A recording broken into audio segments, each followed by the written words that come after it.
Hello दोस्तों, जय मसीह की। मेरा नाम है विनीश मसीह। ब्यूटीफुल बाइबल स्टोरीज में आप सभी का स्वागत है।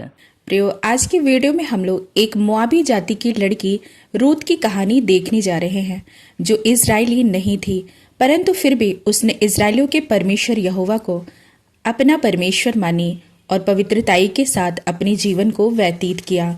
आज इस स्टोरी में हम ये भी जानेंगे किस किस प्रकार से प्रभु यीशु का जन्म भी रूत के वंशावली में शामिल है।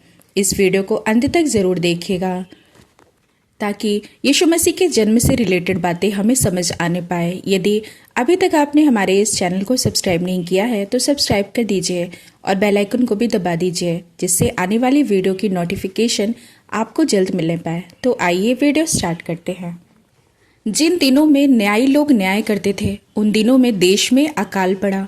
तब यहूदा के बैतलहम का एक पुरुष अपनी स्त्री और दोनों पुत्रों को संग लेकर मोआब देश में परदेशी होकर रहने के लिए चल पड़ा।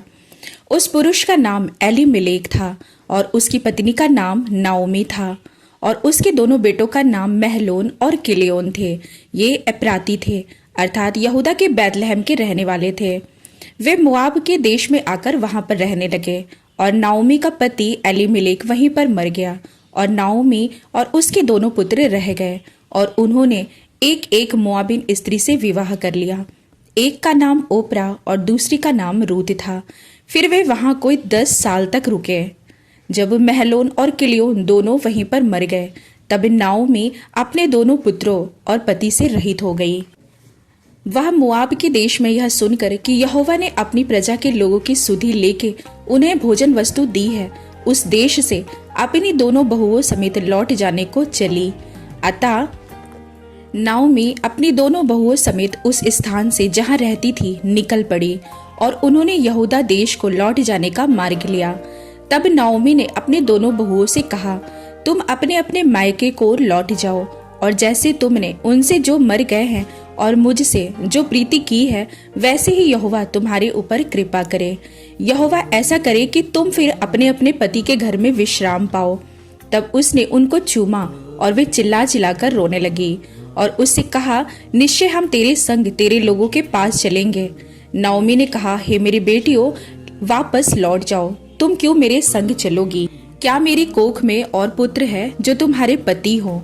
इसलिए हे मेरी बेटियों, लौट कर चली जाओ, क्योंकि मैं पति करने को बूढ़ी हूँ। और चाहे मैं कहती भी कि मुझे आशा है और आज की रात मेरे पति भी होता भी और मेरे पुत्र भी होते, तो भी क्या तुम उनके सयाने होने तक आशा लगाए ठहरी रहती और उनके निमित्त पति करने से रुकी रहती?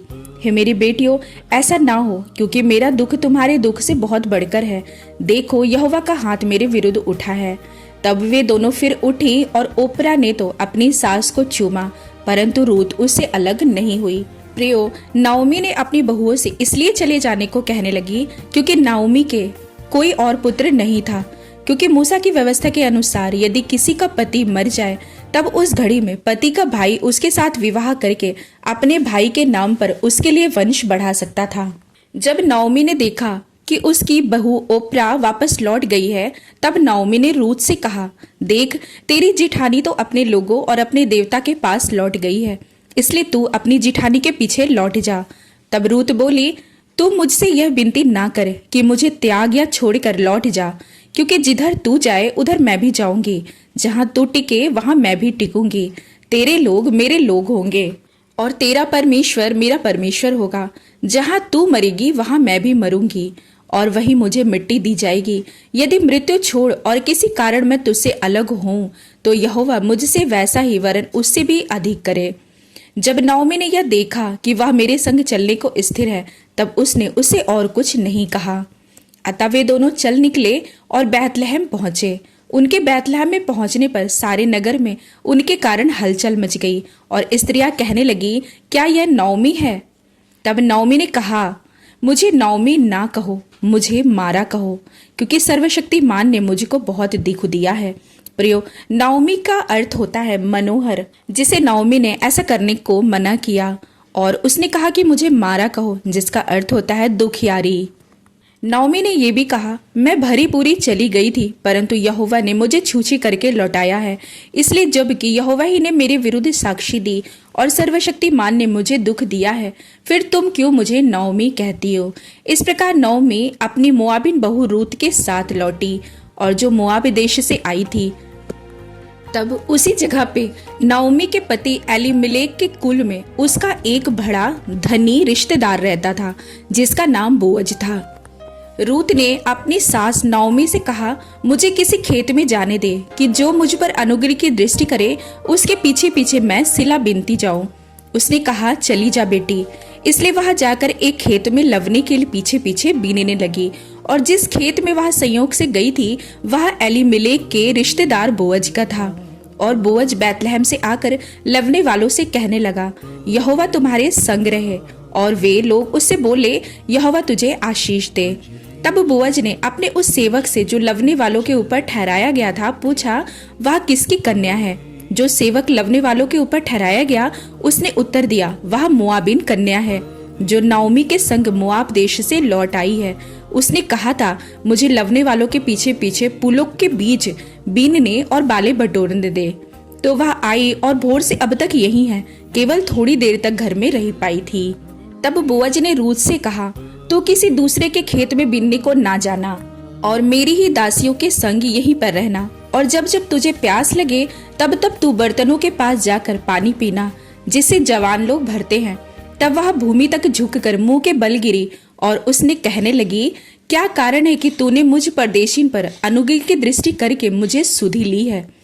बोअज ने उसे उत्तर दिया, जो कुछ तूने पति की मृत्यु के बाद अपनी सास से किया है और तू किस प्रकार अपने माता पिता और जन्मभूमि को छोड़कर ऐसे लोगों में आई है जिनको तू पहले नहीं जानती थी, यह सब मुझे विस्तार के साथ बताया गया है। यहोवा तेरे कार्य का फल दे और इज़राइल का परमेश्वर यहोवा जिसके पंखों तले तू शरण लेने आई है तुझे पूरा बदला दे। तब रूत ने कहा, हे मेरे प्रभु, तेरे अनुग्रह की दृष्टि मुझ पर बनी रहे, क्योंकि यद्यपि मैं तेरी दासियों में से किसी के भी बराबर नहीं हूँ, तो भी तूने अपनी दासी के मन में बैठने वाली बातें कहकर मुझे शांति दी है। इसलिए वह सांझ तक खेत में बीनती रही। तब जो कुछ बीना था उसे फटका और वह कोई एपा भर जौ निकला। तब वह उसे उठाकर नगर में गई और उसकी सास ने उसका बीना हुआ देखा और जो कुछ उसने तृप्त होकर बचाया था उसको उसने निकाल कर अपनी सास को दिया। उसकी सास ने उससे पूछा, आज तो कहाँ बीनती और कहाँ काम करती थी? धन्य हो वह जिसने तेरी सुधि ली है। तब रूत ने अपनी सास को बता दिया कि मैंने किसके पास काम किया है और कहा, जिस पुरुष के पास मैंने आज काम किया है उसका नाम बोअज है।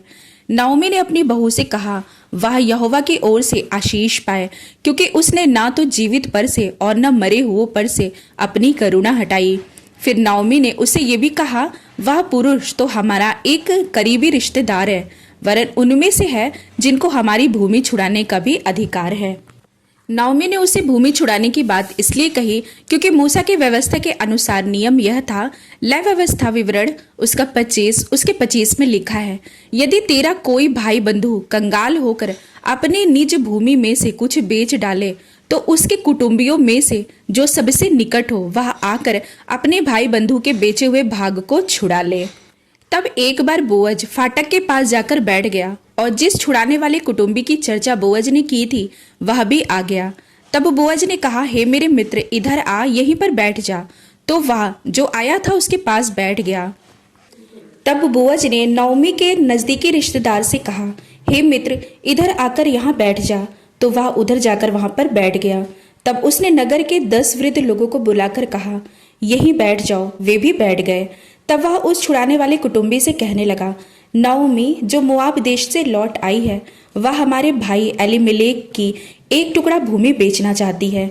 इसलिए मैंने सोचा कि यह बात तुझको जताकर कहूंगा कि तू उसको इन बैठे हुओं के सामने और मेरे लोगों के इन वृद्ध लोगों के सामने मोल ले ले। यदि तू उसको छुड़ाना चाहे तो छुड़ा, और यदि तू छुड़ाना ना चाहे तो मुझे ऐसा बता दे कि मैं समझ लूं, क्योंकि मुझे उसके छुड़ाने का अधिकार है, परंतु पहले तुझे उसके बाद मुझे है। उसने कहा, मैं उसे छुड़ाऊंगा। फिर बोअज ने यह भी कहा, जब तू उस भूमि को नाओमी के हाथ से मोल ले ले तब तुझे उसे रूत की मोआबिन के हाथ भी छुड़ाना पड़ेगा, जो उस मरी हुई की स्त्री है। इस विचार से मोल लेना पड़ेगा कि मरे हुए का नाम उसके भाग में स्थिर कर दे। उस छुड़ाने वाले कुटुंबी ने कहा, मैं उसको नहीं छुड़ा सकता। ऐसा ना हो कि मेरा निज भाग बिगड़ जाए, इसलिए मेरा छुड़ाने वाला अधिकार तू ले ले, क्योंकि मैं उसे छुड़ा नहीं सकता। प्रियो, पुराने समय में इज़राइल में छुड़ाने और बदलने के विषय में सब पक्का करने के लिए यह प्रथा थी कि मनुष्य अपनी जूती उतार कर दूसरे को देता था। इज़राइल में प्रमाणित करना इसी रीति से होता था। इसलिए उस छुड़ाने वाले कुटुंबी ने बोअज से ये कहकर तू उसे मोल ले ले अपनी जूती उतारी। तब बोअज ने वृद्ध लोगों और सब लोगों से कहा, तुम आज इस बात के साक्षी हो कि जो कुछ एलीमेलेक का और जो कुछ किलियोन और महलोन का था, वह सब मैं नाओमी के हाथ से मोल लेता हूँ। फिर महलोन की स्त्री रूत मोआबिन को भी मैं अपनी पत्नी करने के लिए इस विचार से मोल लेता हूँ कि मरे हुए का नाम उसके निज भाग पर स्थिर कर सकूं। कहीं ऐसा ना हो कि मरे हुए का नाम उसके भाइयों में से और इसके स्थान के फाटक में से मिट जाए। तुम लोग आज साक्षी ठहरे हो। तब फाटक के पास जितने लोग थे उन्होंने और वृद्ध लोगों ने कहा, हम इस बात के साक्षी हैं। यह जो स्त्री तेरे घर में आती है उसको यहोवा इज़राइल के घराने पर आशीष दे और उपजाने वाली राहेल और लिया के समान करे। इसके बाद बोअज ने रूत से विवाह कर लिया और वह उसकी पत्नी हो गई। और जब वह उसके पास गया तब यहोवा की दया से उसको गर्भ रहा और उसके एक बेटा उत्पन्न हुआ। तब स्त्रियों ने नाओमी से कहा, यहोवा धन्य है जिसने तुझे आज छुड़ाने वाले रिश्तेदार के बिना नहीं छोड़ा। इज़राइल में इसका बड़ा नाम हो और यह तेरे जी में जी ले आने वाला और तेरे बुढ़ापे में पालने वाला हो, क्योंकि तेरी बहू जो तुझसे प्रेम रखती और 7 बेटों से भी तेरे लिए श्रेष्ठ है, उसी का यह बेटा है।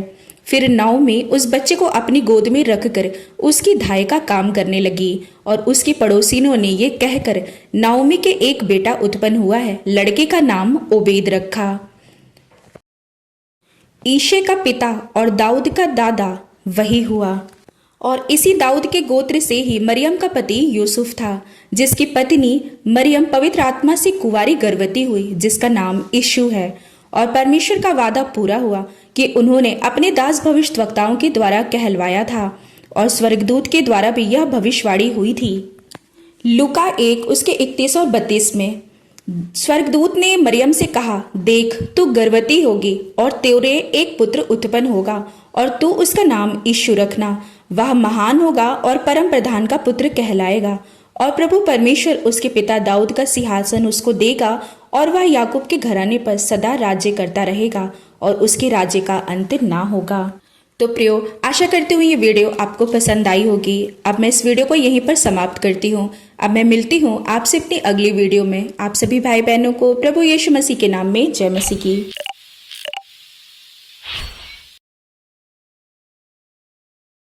तो दोस्तों, कैसी लगी आपको स्टोरी कमेंट में लिख के बताइए। आगे ही ऐसी वीडियो देखने के लिए हमारे चैनल को सब्सक्राइब कर दीजिए। जय मसीह की दोस्तों।